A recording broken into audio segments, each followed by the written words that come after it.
Programming. ठीक है, तो प्रोग्रामिंग क्या होता है? First topic is programming the process of writing instruction that a computer can understand and execute to the perform specific task. ठीक है, ये तो हो गया वो चीज़। आप देखते हैं होता क्या है।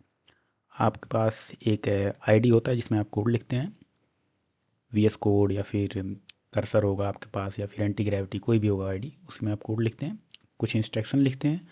वो चीज़ें कंपाइलर में जाती हैं, हालांकि कंपाइलर वाला वर्ड इसमें नहीं है, लेकिन वो चीज़ें कंपाइलर में जाती हैं और फिर कंपाइलर उसको कंपाइल करके मशीन के ब्रेन में भेजता है और मशीन हमें उस हिसाब से आउटपुट देता है।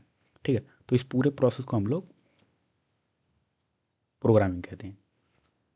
और ये जो कंपाइलर होता है उसका वर्क क्या होता है कि वो जो है वो हमारे कोड को लेता है और उसको मशीन कोड में कन्वर्ट करके मशीन को ये बताता है कि इस कोड का मीनिंग क्या है, और मशीन उस हिसाब से हमें आउटपुट देता है।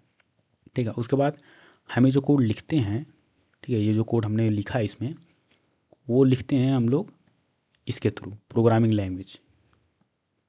ठीक है, तो programming language like Python, Java, JavaScript, C plus plus etcetera, ये सब प्रोग्रामिंग लैंग्वेज है जिसके थ्रू हम इसमें कोड लिखते हैं, और अलग अलग हर चीज़ का अलग अलग वर्क होता है।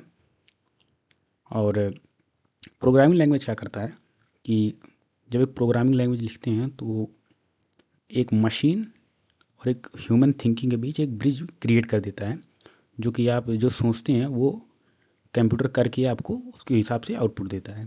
ठीक है, ये तो हो गया प्रोग्रामिंग, मतलब होता क्या है वो चीज़ें, प्रोग्रामिंग क्या होता है। अब देखते हैं इसका इन्वॉल्वमेंट कैसे होता है, कि कहाँ पर हमें ये चीज़ें देखने को मिलती हैं।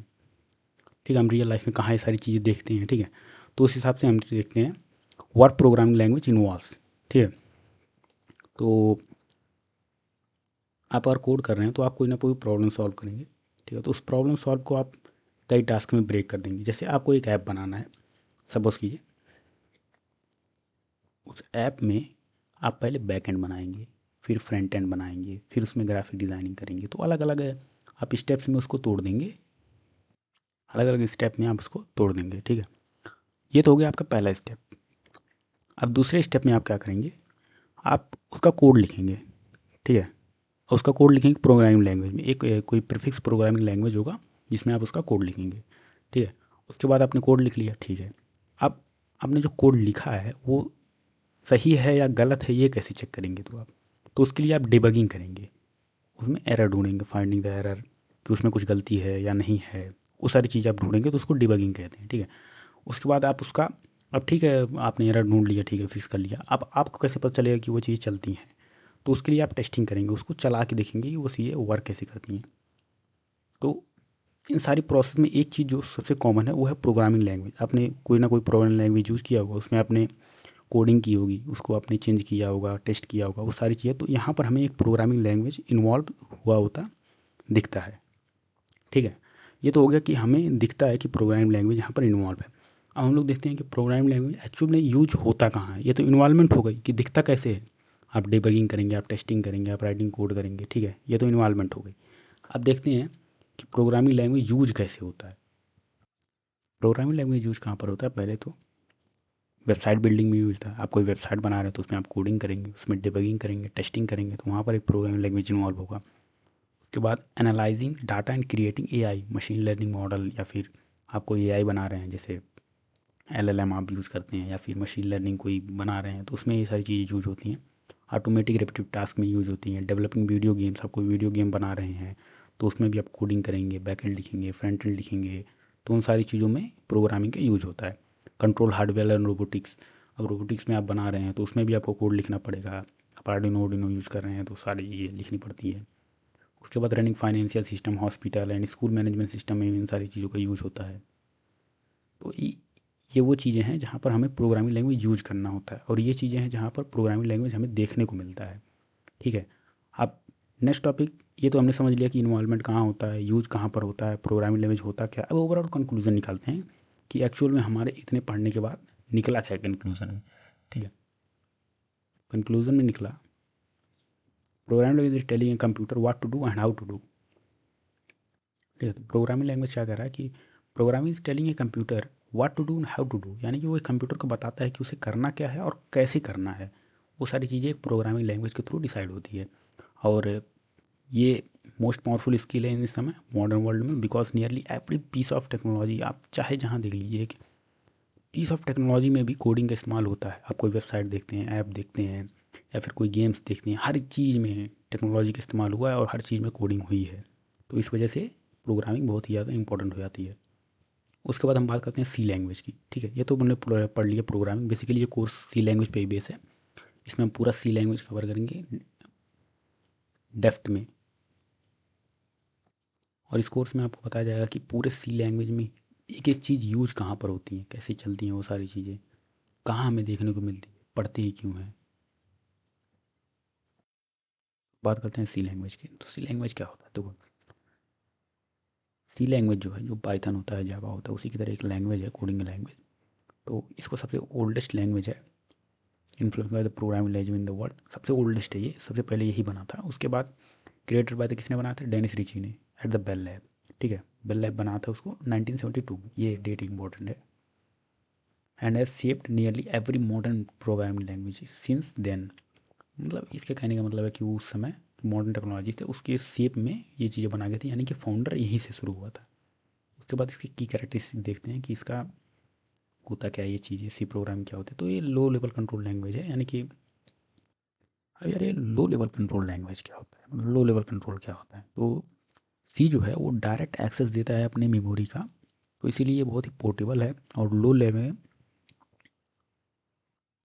इसलिए वेरी पावरफुल है एंड एफिशिएंट भी है ये चीज़ें। ठीक है, अब फास्ट एंड लाइट वेट का मतलब क्या होता है, देखो आपने गेम खेला होगा, ठीक है, तो उसमें क्या होता है, आप जैसे ही फायर बटन दबाते हैं तो बुलेट तुरंत फायर होती है। ठीक है, तो उसके थ्रू सी के थ्रू फायर होती है वो चीज़ें, क्योंकि सी बहुत ही फास्ट है और लाइट वेट भी है, यानी कि परफॉर्मेंस इसका क्रिटिकल सिस्टम में होता है। ठीक है, तो ये बहुत ही फास्ट है, इसीलिए इसको जनरली गेमिंग में ज़्यादा इस्तेमाल करते हैं। उसके बाद कंपाइल्ड लैंग्वेज, जो मैंने आपको बताया ना पहले, इसमें मैंने आपको बताया था कि वो चीज़ें पहले आप आईडी में लिखते हैं, फिर उसको कंपाइल करता है, फिर वो मशीन लैंग्वेज में जाता है, तो फिर मशीन हमें उस हिसाब से आउटपुट देता है। तो ये इसका मीनिंग होता है कि वो बहुत ही ज़्यादा कंपाइल्ड लैंग्वेज है और कन्वर्टेड पहले वो मशीन कोड में कन्वर्ट करता है, फिर आपको आउटपुट देता है, फिर वो रन करता है उसी हिसाब से। ठीक है, पोर्टेबल का मतलब क्या होता है, ये कंपाइल्ड लैंग्वेज क्या होता है। ठीक है, सी कोड जो है वो पहले कन्वर्ट करता है, कंपाइलेशन के थ्रू पहले कन्वर्ट करता है वो मशीन कोड में। ठीक है, फिर उसके बाद वो मशीन कोड हमें उस हिसाब से आउटपुट देता है, तो इसी को कंपाइल्ड लैंग्वेज बोल दिया कि पहले वो सी कोड को कंपाइल करेगा, कन्वर्ट करेगा मशीन कोड में, फिर मशीन कोड के थ्रू हमें वो आउटपुट देगा। अब पोर्टेबल आता है कि ये लैंग्वेज बहुत ही ज़्यादा पोर्टेबल क्यों है, क्योंकि सी कोड जो है वो हर एक सिस्टम पे चल जाता है। बेसिक मॉडिफिकेशन आप कर देंगे, लिटिल मॉडिफिकेशन आप कर देंगे, तो हर एक सिस्टम पे चल जाता है वो चीज़ें। ठीक है, तो हमने देखा पहले लो लेवल कंट्रोल लैंग्वेज है, क्योंकि बहुत ही ज़्यादा मोर एफिशिएंट है। उसके बाद फास्ट एंड लाइट वेट है, यानी कि बहुत ही क्विकली रिस्पॉन्स करता है, किसकी वजह से, कंपाइलेशन की वजह से। और कंपाइल्ड लैंग्वेज क्या होते हैं, वही चीज़ें जो मैंने वो पहले बताई, पोर्टेबल, किसी भी सिस्टम पे चल जाता है थोड़ी सी मॉडिफिकेशन करने के बाद। ठीक है, हम इसके बाद देखेंगे कि ये चीज़ें सी प्रोग्रामिंग तो सीख ली क्या होती है, क्या है ये सारी चीज़ें, कीवर्ड्स उसकी क्या क्या होती है। अब हम देखेंगे कि सी प्रोग्रामिंग यूज़ कहाँ होती है। ठीक है, ये तो हमने देख ली, अब उसका यूजेस देखते हैं। तो सी प्रोग्रामिंग लैंग्वेज यूज़ कहाँ होती है, तो पहले तो ऑपरेटिंग सिस्टम में यूज़ होती हैं, जैसे विंडोज़, लिनक्स, मैक ओएस। हाँ, मैं ये नहीं कह रहा हूँ कि पूरा सिस्टम इसी पे बनाया गया है, नहीं, और भी लैंग्वेज यूज हुई हैं, लेकिन मैंने सी लैंग्वेज यूज होती हैं इन सारी चीज़ों में। उसके बाद embedded system, micro controller, IoT मतलब इंटरनेट ऑफ थिंग्स होता है डिवाइसेस पे। उसके बाद गेम इंजन हम बनाते हैं, उसमें ये सारी चीज़ें यूज होती हैं। ठीक है, compiler and interpreter, data base system आप बनाएंगे, एसक्यूएल पढ़ेंगे, उसकी में यूज होती है, डिवाइस ड्राइव। उसके बाद structure of C programming, I think इसको आपको स्किप कर देना चाहिए, क्योंकि इसको मैं पढ़ाऊँगा आपको। ये तो सिर्फ स्ट्रक्चर है, मैं आपको यहाँ तक पढ़ाऊँगा कि ये इंक्लूड क्या होता है, स्टूडियो क्यों लिखते हैं, इंट मेन का मतलब क्या होता है, रिटर्न ज़ीरो क्यों लिखते हैं, ये सारी चीज़ें मैं आगे सब चीज़ें पढ़ाऊँगा। ठीक है, यहाँ तक तो हो गया। अब हम देखते हैं कि सी लैंग्वेज पढ़ते क्यों हैं। Here is the first point, teach you how computer actually work, यानी कि ये बताता है कि आपका जो कंप्यूटर है वो एक्चुअली वर्क कैसे करता है। थ्रू द पॉइंटर, मेमोरी, आप ये सब चीज़ें सीखेंगे कि मेमोरी में कोई डाटा कैसे स्टोर होता है, किस फॉर्म में स्टोर होता है, पॉइंटर्स क्या होती हैं, उसका एड्रेस क्या होता है, ये सारी चीज़ें आप इसमें सीखेंगे, इसीलिए ये हम सीखते हैं। ठीक है, it makes learn other languages, ये हमें, ये देख रहे हो जो सी प्लस प्लस है, जावा है, पाइथन है, इन सब में जितनी चीज़ें यूज होंगी ना, वो सारी चीज़ें लगभग इसमें पढ़ाई जाती हैं। और थोड़ा सा आप एक्स्ट्रा लगाएंगे तो आप सी प्लस सीख सकते हैं। वही सारी चीज़ें फिर जावा में आपको पढ़ाई जाएंगी। थोड़ा सा आपको एक्स्ट्रा पढ़ना पड़ेगा, बाकी आपको सी प्लस में सारी वही चीज़ें। आप डाटा टाइप पढ़ेंगे तो वो भी सी प्लस प्लस में आएगा। आप पॉइंटर पढ़ेंगे, एरे पढ़ेंगे, सारी चीज़ सी प्लस प्लस में है, दोबारा नहीं पढ़नी पड़ेगी आपको। उसके बाद it's widely use in the industry today, यानी कि जो इंडस्ट्री है, जो किसी भी कंपनी में आप चले जाइए, माइक्रोसॉफ्ट, गूगल, अमेजॉन, DRDO, किसी भी कंपनी में आप चले जाइए, हर जगह सी लैंग्वेज का यूज़ होता है। It build a strong foundation in programming logic, यानी कि जो प्रोग्रामिंग के आपके लॉजिक है ना, वो यहाँ से बिल्ड होते हैं सी लैंग्वेज से। आपको चीज़ सीखते हैं, वेरिएबल क्या होते हैं, कांस्टेंट क्या होते हैं, कैसे काम करता है, पॉइंटर का एड्रेस कैसे निकालते हैं, किसी इंट का एड्रेस कैसे निकालते हैं, वो सारी चीज़ें। अब इसको चीज़ें often called the mother of all language. इसको मदर ऑफ ऑल लैंग्वेज इसीलिए बोला जाता है क्योंकि सारी की सारी चीज़ें यहीं से निकली है। सबसे पहले यही बना था, फिर इसी के बेस पे सारी प्रोग्रामिंग लैंग्वेज बनी हुई है और इसी के लॉजिक सब में इस्तेमाल होती है, इसलिए इसको मदर ऑफ ऑल लैंग्वेज बोला जाता है। तो ये तो हो गया कि हम लोग वेल लर्न प्रोग्रामिंग लैंग्वेज, ठीक है। सी प्रोग्रामिंग क्यों पढ़ते हैं, रीज़न क्या है उसके पढ़ने का। अब देखते हैं हम लोग उसके स्ट्रक्चर क्या क्या होते हैं, जैसे मैंने आपको पहले बताया ना यहाँ पर। तो now we can start basic structure of C programming, ठीक है। होता क्या है ये सारी चीज़ें, कि हम लोग हेडर फाइल, यहाँ पर हम लोग ने स्ट्रक्चर देखा था ना, इसका स्ट्रक्चर ये रहा। और इस स्ट्रक्चर में इंक्लूड क्या होता है, stdio.h क्या होता है, इंट मेन क्या होता है, रिटर्न क्या होता है, ये क्या होता है, प्रिंटफ, ये सारी चीज़ें हम देखते हैं। तो यहाँ पर देखिए, इंक्लूड मीन्स होता है कि जो आप फाइल लिखते हैं उस फाइल को प्रोग्राम में इंक्लूड करना होता है, जिसकी वजह से हम लोग हैशटैग इंक्लूड लिखते हैं, ठीक है। अब stdio.h क्या होता है, ठीक है। तो हम प्रोग्राम में जब कोई इनपुट या आउटपुट लेते हैं या देते हैं तो उसके लिए हम लोग stdio.h लिखते हैं। तो अगर आप stdio.h नहीं लिखेंगे तो आपको प्रोग्राम में इनपुट या आउटपुट नहीं दिया जाएगा। तो यहाँ पर देखो कि this file contain the definition of printf and scanf functions. तो प्रिंटफ क्या करता है, प्रिंटफ आपको आउटपुट देता है, आप कुछ प्रिंट कराना चाहें, या फिर आप स्कैनफ क्या करता है, आपसे इनपुट लेता है, यानी कि आप चाहते हैं कि मैं कुछ डालूँ तब वो रिटर्न में कुछ दे हमको, तो उसके लिए आप स्कैनफ यूज़ करेंगे। और प्रिंटफ का भी यूज होगा, आप चाहते हैं कि मैं प्रिंट जो भी कराना चाहूँ वो मुझे आउटपुट सीधा दे, मुझे कुछ ना देना पड़े, तो उसके लिए आपको प्रिंटफ यूज़ करना पड़ेगा। तो ये सारी चीज़ें इनपुट और आउटपुट इसी से होता है, अगर ये नहीं लिखेंगे तो इनपुट आउटपुट नहीं देगा।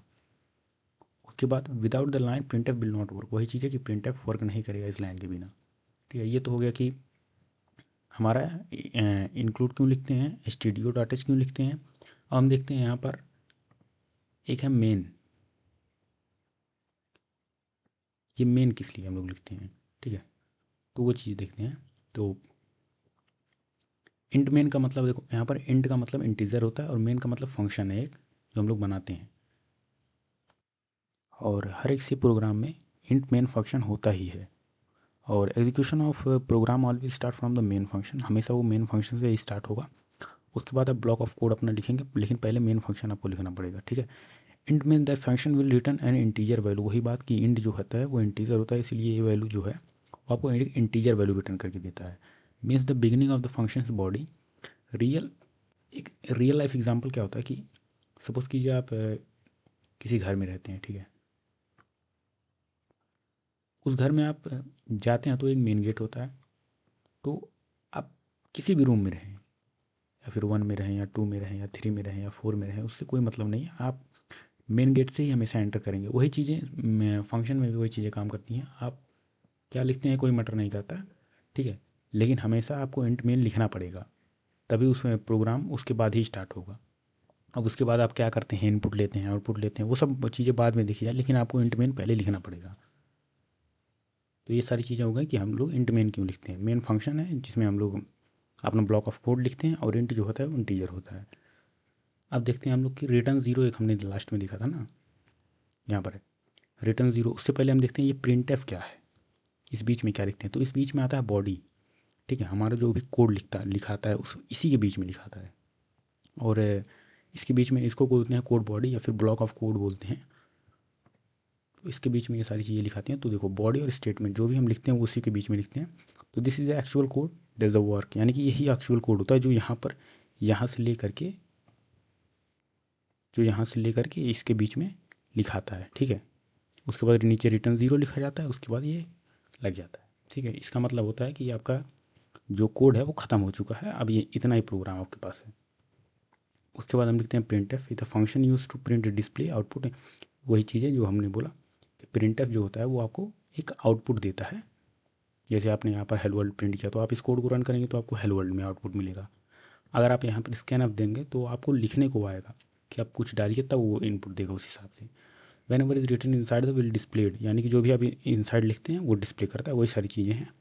स्लैश एन का मतलब होता है कि आपको नेक्स्ट लाइन में भेज देगा, यानी कि जैसे ही आपका एक कोड प्रिंट हुआ, हेलो वर्ल्ड प्रिंट हुआ, उसके बाद आपको यहाँ कर्सर ला देगा, उसके बाद यहाँ से प्रिंट होगा वो चीज़ें, फिर यहाँ पर ला देगा, फिर यहाँ से प्रिंट होगा। तो स्लैश एन का मतलब होता है न्यू लाइन, कर्सर को न्यू लाइन मिल जाती है। और सेमी कॉलन का मतलब होता है आपका जो स्टेटमेंट है वो एंड हो चुका है, यानी कि प्रिंट एफ आप हेलो वर्ल्ड लिखेंगे तो यहाँ पर सेमी कॉलन आ जाता है। सेमी कॉलन से हम लोग कोई भी स्टेटमेंट को एंड कर देते हैं।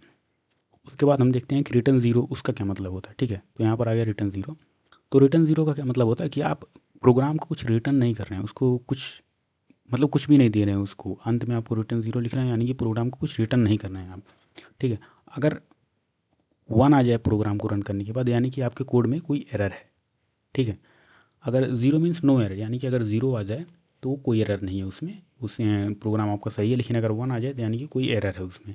ठीक है, तो यहाँ पर यही चीज़ लिखी हुई है, return zero tells the operating system that the program ended successfully. ठीक है, ज़ीरो मीन्स नो एरर, और if you program run one means the was an error, और इसका मतलब होता है कि आपका प्रोग्राम जो है वो क्लोज हो चुका है। ठीक है, तो हमने इस लेक्चर में प्रोग्रामिंग क्या होता है,